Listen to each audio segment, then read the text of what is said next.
By the way, it seems that Paul's only junior had been complaining to others about how poor his leadership was, to the point that he couldn't even consider him a boss. Paul overheard this, and they are currently in the midst of a dispute.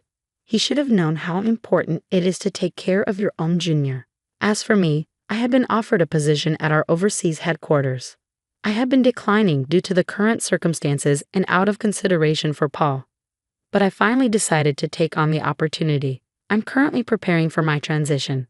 I've been causing my father some worry, but we've started practicing video calls so we can keep in touch when I'm abroad. I am content because I'll be able to pursue the job that I have been dreaming of since I was a child. It's time to give it my all. Paul hardly ever helped with household chores, but Michelle didn't mind.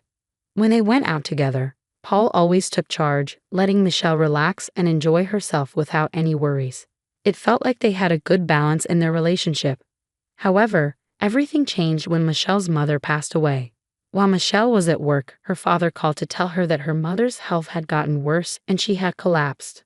Michelle rushed to the hospital and said her final goodbye to her mother. She decided to stay with her father to arrange the funeral. When she called Paul, he said he couldn't leave work suddenly. He missed the wake and only made it to the funeral, but it seemed like he hadn't prepared to dress appropriately for the occasion.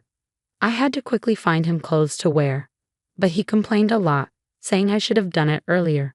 With all the sadness and business of arranging the funeral, I couldn't handle Paul's complaints, so I ignored them. But he didn't seem to appreciate that and stayed in a bad mood. Since then, it feels like we've been arguing more in our marriage. It's normal to have disagreements after being married for 3 years, but lately, Paul has been picking fights aggressively. He's always telling me what to do and taking charge. I got tired of it and tried saying no a few times, but he didn't know where things were in the house. So simple tasks took a long time. Plus, he complained while trying to help, making an even bigger mess. Eventually, I realized it's easier if I just do everything myself. I didn't always do everything Paul asked. I handled some things myself to make my life easier. I mentioned preparing for my mom's first death anniversary gathering next week. Okay, I said, and Paul grumbled, oh, I have an important meeting that day. What should I do? I've told you about this gathering well ahead of time. How could he suddenly say he couldn't make it? What? You're not coming. Paul let out a heavy sigh. It's not that, but it'll be hard to leave everything to my subordinates, you know. He seemed pleased with his recent promotion and often talked about his junior team members. I felt like sighing right along with him. Please make arrangements for it, all right? I stressed. It was the day before my mom's first death anniversary gathering. When I returned home from work, Paul was sulking in the living room, drinking beer. Sorry, I'm late. Had to do overtime, he mumbled. I figured he was upset because I was late, delaying dinner.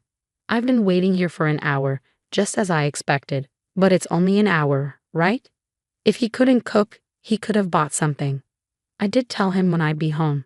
He could have taken some initiative. Holding back my frustration, I handed him a takeout box. I thought cooking would take too long, so I got this on my way home. In response, Paul slammed his beer glass on the table. Takeout again.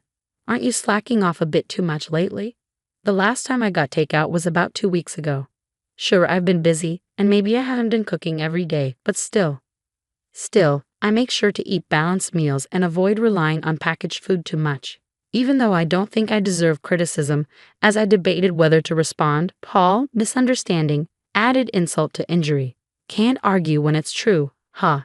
Do your chores properly. You've been coming home late and claiming overtime. Maybe you're out cheating. Paul's words ignited the resentment I've been feeling. If you know I'm working late, the least you could do is make dinner. You don't have to cook. Picking up takeout isn't that hard. I always tell you when I'll be late, and even with my busy schedule, I handle all the household chores. There's no need for that attitude. Paul glared at me. You're 3 years older, remember? I could have married a younger woman, but I chose you, Paul said, expecting gratitude and obedience. You should be thankful and listen to me. No one else would want you, so you'd be in trouble if I left, right? Did he really just say that? I was furious and couldn't hold back. If you wanted a younger woman, you should have married one before we got together. I asked if you were okay with me being older, and you said yes. That's why we got married. Even without you, I can manage my life. Paul laughed mockingly. Fine, let's get a divorce. With that, he grabbed his beer and takeout and went to his room. We've argued before, but this was different. I was done with him. I decided to eat my takeout to calm down. Maybe he was just hungry and annoyed, I thought as I ate. But I couldn't shake the disbelief that this was happening the day before my mom's death anniversary. After a while, I called out to Paul from outside his room. We need to leave by 8 a.m. tomorrow, so I'll wake you up around 7. There was no response, but I felt he was awake. With that said, I went to bed. The next morning, when I woke up early, Paul was already gone. The bags I packed were still in the room. He hadn't left for the gathering without me. Where did he go? I called his phone, but he didn't pick up. He didn't respond to my texts either. With no other option, I left a voicemail and started getting ready to leave alone. I finally reached Paul while waiting for the train at the station. I have a meeting. Can't leave it to my juniors, was all he said before the call ended abruptly. I was overwhelmed with a mix of anger and resignation, feeling stunned and bewildered. Before I could dwell on it further, the train arrived, burdened with luggage meant for two. I boarded alone. Upon reaching my father's house, he asked anxiously, "Where's Paul?" Seeing my father's sadness since my mother's passing, I didn't want to add to his worries. Taking a deep breath, I forced a smile and replied, "Sorry, he got called into an important meeting." He was supposed to come, but with his recent promotion, it sounded crucial, so I encouraged him to prioritize it. My father nodded in understanding. "I understand. He's working hard. It's disappointing not to see him, but your mother would understand. Let him know he's always welcome here." His words stung a bit, but I maintained my smile throughout the day. With no word from Paul and the night growing late, I didn't reach out to him either. Planning to stay the night and return home the next day as planned, I saw no need to contact him. Though it felt childish, I thought about making him his favorite dish, hamburgers, tomorrow. With that in mind, I went to bed. The next day, I left my father's house and got home around noon. Before going grocery shopping, I wanted to drop off my bags. As I entered the living room, I saw Paul had left dirty laundry lying around, as usual. I sighed, thinking he still hadn't learned how to use the washing machine, and tossed his laundry in with mine. Taking a break and returning to the living room, I noticed something on the table. As I got closer, I couldn't believe what I saw: divorce papers already signed by him. Why? I stared at the papers in disbelief. Was this his way of asking for a divorce? I grabbed my phone from my bag. It should be Paul's lunch break. I wasn't sure if he'd answer, but to my surprise, he did. As soon as I called, I asked, "What's the meaning of these divorce papers?" Paul laughed and replied, "What's there to question? It's exactly what it seems. I don't want an older wife who won't handle household chores.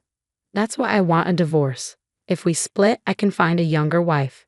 After all, a wife is like a status symbol, right? I can't boast about you because you're older. It's tough when my team asks about you, and avoiding the topic isn't easy." I was speechless, unable to respond. "If you want to avoid a divorce, start doing your chores properly. I'll be home as usual today, so make sure to get some beer, alright? If you disagree, take the divorce papers to court. It's your call." With that, he hung up, leaving me in shock, unable to utter a word. Paul probably assumed I'd comply if he said that. I only did the chores because I disliked having to ask or beg him. He must have believed I did it to keep him from leaving me. Perhaps he thought I wouldn't stand up to him because he's the dominant one. Being married to a younger husband might seem glamorous to some, but in reality, there's nothing remarkable about it. I often emphasized his youth, but in truth, he's average in looks, personality, and income. There's nothing particularly special about him. Labeling him as younger was simply convenient. When we married, I worried about the age gap, but now that we're both in our 30s and he's just 3 years younger, it doesn't seem significant.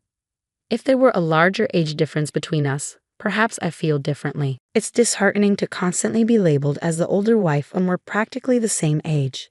Determined to take action, I grabbed my bag and headed straight to the family court. Submitting the divorce papers brought a sense of relief, signaling the end of our relationship. I realized I could live without Paul. With newfound freedom, I felt lighter and decided to request a few days of paid leave from my boss. Luckily, work had just slowed down, and he granted me a week off. Now divorced, I needed to organize my belongings. With minimal possessions, cleaning up was a breeze. I stored larger items in a storage unit, packed essentials and clothes in my car, and spontaneously decided to visit a hot spring resort. Since it was the off-season, I found a cheap hotel for my stay without any hassle. Driving with excitement, I indulged in the hot springs and relaxed in my room, only to be interrupted by a ringing phone. "Michelle, I asked you to get beer, didn't I? Where are you?"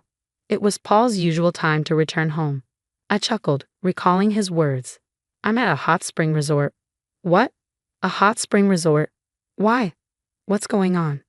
"Didn't you say to file the divorce papers if I didn't agree with you?" I pictured my ex-husband flustered, and my laughter grew. "Wait, did you really file them?" "Yes, I did." "Why?" "It was your suggestion, Paul." "Have you forgotten what you said earlier?" His tone became perturbed. "Wait, are you joking? When you say hot spring resort, do you mean some nearby spa?" "If so, I'll get dinner, so come home soon." I couldn't help but laugh at the sudden, seemingly caring tone as he claimed to be a considerate husband. It took about an hour and a half of driving.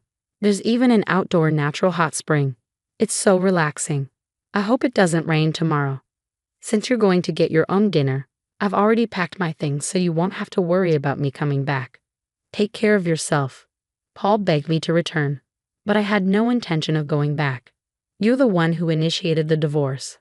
Have you forgotten? It was obvious you were using divorce as a threat to control me. I told you, I can manage without you. Now that you've divorced your older wife, go find a younger one. Whether you can or not, I don't know." Paul fell silent. "It's none of my business, but you should consider moving out of that apartment too." Finally, Paul spoke again. "Why should I?" His voice was barely audible. "Think about your income. You'll go broke soon if you keep living there. You can't clean, do laundry, or cook. You'll need housekeeping and dining out, right? That costs money. It would be a problem if most of your salary went into rent. You thought you were the provider, but my salary is nearly double yours. You never provided for me. If anything, it was the other way around. Also, you were overconfident just because of one junior. But did you know I have multiple juniors under me and even more under them?"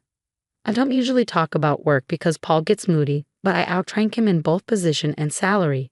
You'd think he'd notice after living together, but it seemed like he was fine finding out now. Perhaps Paul, being dominant and proud, kept his ego intact by looking down on me. Now that he can't, he must feel defeated. I've shattered his pride as payback for all these years. The reason I handled household chores without complaining, despite your domineering behavior, was partly because you were younger and I cut you some slack, and partly because it was too much hassle to ask you for anything. It's not like I needed you to stay with me. I was just taking care of your needs along with mine. So when you said, do the chores or we divorce, of course I chose divorce. We're strangers now. Goodbye then. I said what I needed to and hung up. Feeling refreshed, I savored the hotel's food afterward. As expected, Paul sought reconciliation, but I replied with a smile. I'm older than you. I'm sure you don't want me back. Presumably, he wasn't successful with younger women. Eventually, Paul gave up and moved out of the apartment. I hired a lawyer for the division of assets, demanding more to compensate for the burden of household chores imposed on me until now. Paul, being cheap, didn't hire a lawyer, so I had the upper hand. With my lawyer, we reached an agreement with favorable conditions for me. By the way, it seems Paul's only junior had been complaining to others about his poor leadership, to the extent that he couldn't even see him as a boss. Paul overheard this, and they're currently in dispute. He should have realized how crucial it is to support your own junior. As for me, I've been offered a position at our overseas headquarters. I initially declined due to the current circumstances and out of consideration for Paul. But I finally decided to seize the opportunity. I'm now preparing for my transition. Though I've caused my father some worry, we've started practicing video calls to stay connected when I'm abroad. I'm content knowing I'll be pursuing the job I've dreamt of since childhood. It's time to give it my all.